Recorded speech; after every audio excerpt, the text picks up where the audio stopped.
میرا امیر اہل سنت کی بارگاہ میں یہ سوال ہے کہ پچھلے دنوں مدنی مذاکرے میں قبر پر پتھر ڈالنے کے حوالے سے سوال کیا گیا تھا، تو میرا امیر اہل سنت سے یہ سوال ہے کہ کیا اس نیت سے قبر پر پتھر ڈال سکتے ہیں کہ پتھر اللہ پاک کا ذکر کرتا ہے؟ کیا یہ درست ہے کہ پتھر اللہ کا ذکر کرتا ہے؟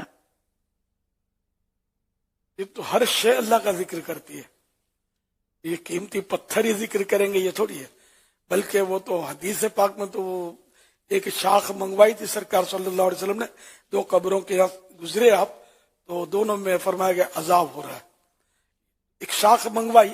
اور دو پیس کر کے ایک ایک پیس گاڑ دیا ان کی قبروں پر کہ یہ ذکر کرے گی اور اس سے ان کے دل بہلے گا یا عذاب میں تخفیف ہوگی۔ یہ ہے کہ جب تک خشک نہیں ہوں گے اس وقت تک ان کے عذاب میں تخفیف کی جائے گی، کمی ہو جائے گی عذاب میں، جب تک یہ خشک نہیں ہوں گے۔ تو یہ تو پھول جو ہم ڈالتے ہیں نا درگاہوں پر، یہ تو اس کی دلیل موجود ہے کہ یہ تر سبزہ ہے، یہ باقی پتھر ہی تو تسبیح کریں گے ایسا نہیں ہے، وہ مٹی جو ڈالی ہے وہ بھی تسبیح کرے گی نا، ہر شے تسبیح کرتی ہے نا اپنی اپنی وہ زبان میں، ہم اس کو سن نہیں سکتے۔ ایک بزرگ نے جب وہ آیت پڑھی وہ کیا ام من شیء وَإِن مِّن شَيْءٍ إِلَّا يُسَبِّحُ بِحَمْدِهِ وَلَكِن لَّا تَفْقَهُونَ تَسْبِيحَهُمْ، کہ ہر شے اس کی یعنی اللہ کی حمد کرتے ہوئے اس کی تسبیح کرتی ہے، اس کو سراتے ہوئے اس کی حمد بیان کرتی ہے، لیکن تم ان کی تسبیح کو سمجھتے نہیں ہو۔ تسبیح مانے پاکی بیان کرنا، پاکی بیان، جیسے تسبیح سبحان اللہ بھی تسبیح ہے، وہ اللہ کی پاکی بیان کرتی ہے، ہر شے اس کا ذکر کرتی ہے، ہم نہیں سمجھ سکتے۔ ایک بزرگ نے وہ آیت سنی جب کہ اللہ کی ہر شے تسبیح کرتی ہے،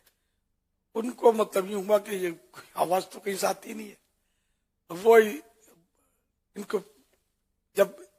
پیشاب کی ضرورت پیش آئی تو یہ انہوں نے ڈھیلے کی طرف ہاتھ بڑھایا، ڈھیلا جس سے وہ آج کل اس کا ٹشو ہوتا ہے، جو اس کو ٹشو سمجھنے، ٹشو بہرحال وہ اور چیز ہوتی ہے، ڈھیلا اور چیز ہوتا ہے،